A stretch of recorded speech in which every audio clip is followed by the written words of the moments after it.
দেখো পেটো, তুমি তোমার ওই পলিটিক্যাল পাওয়ার তোমার পার্টির নেতাদেরকেই দেখিও। আমাকে ভয় দেখিয়ে বা জোর খাটিয়ে তুমি কোনো ভালোবাসা আদায় করতে পারবে না।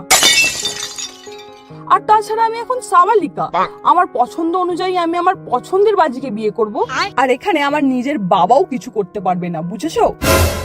তার মানে তুমি কি বলতে চাইছো, তুমি অন্য কাউকে ভালোবাসো? সেটা আমার পার্সোনাল ব্যাপার, ও তোমার না জানলেও চলবে। তবে আজকের পর থেকে তুমি আমার পিছু নিও না, কারণ তাতে কোনো লাভ হবে না। দেখলে গুরু, দেখলে মালটার কত ঘ্যাম, দেখলে? সেটাই দেখছি। মালটাকে একটু নজরে রাখ, কারোর সাথে চক্কর চালাচ্ছে কিনা। জানো, আমাকে না আবার পেটো বাছু ধরেছিল।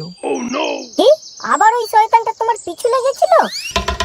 আরে হ্যাঁ গো, বলে কি না আমার বাবাকে ডেকে নিয়ে এসে সম্বন্ধ ঠিক করবে। তা তুমি কি বললে? বললাম তুমি তোমার পলিটিক্যাল পাওয়ার তোমার নেতাদেরকেই দেখিও, আমাকে দেখিয়ে কোনো লাভ হবে না। মালটাকে নিয়ে পার্টির লোকের একটু ভয় দেখানোর কাজে ব্যবহার করে বলে নিজেকে বড় ডন ভাবে। ও তাহলে এই ব্যাপার। গুরুকে ব্যাপারটা এক্ষুনি বলতে হচ্ছে। তুই ঠিক দেখেছিস, সঙ্গে ওই মদ্য চকলেটটাই ছিল। হ্যাঁ গো গুরু, আমি নিজের চোখে দেখেছি। বলে কিনা পার্টির লোকেরা ওকে ব্যবহার করে বলে নিজেকে বড় ডন ভাবে। আচ্ছা, এত বড় সাহস হয়ে গেছে? তবে দেখ ডনের পার কত। এইবার পার্টির লোক দিয়ে তোদের পোঁদ মারাবো। এই বিন্দু পিসের ছেলেগুলোকে ফোন লাগাতো। হ্যাঁ রে, বল রে পেটো পাঁচু। দাদা, আমাদের একটা কাজ করে দিতে হবে। কি কাজ? দুজনকে কালী পুজোর দিন আমার সামনে নিয়ে আসতে হবে।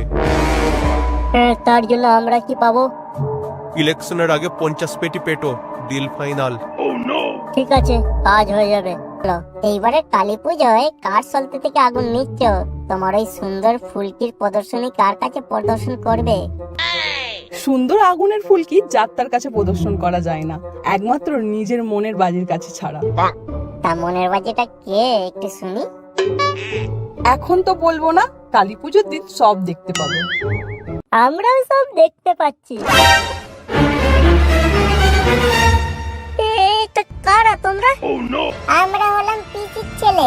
পেটো পাচি আমাদেরকে ভাড়া করেছে। পেটো পাঁচু ভাড়া করেছে? কিন্তু কেন? তোদেরকে নিয়ে যেতে হবে রে ওর কাছে, সুন্দরী সুন্দরীর প্রদর্শনী দেখবে বলেছে।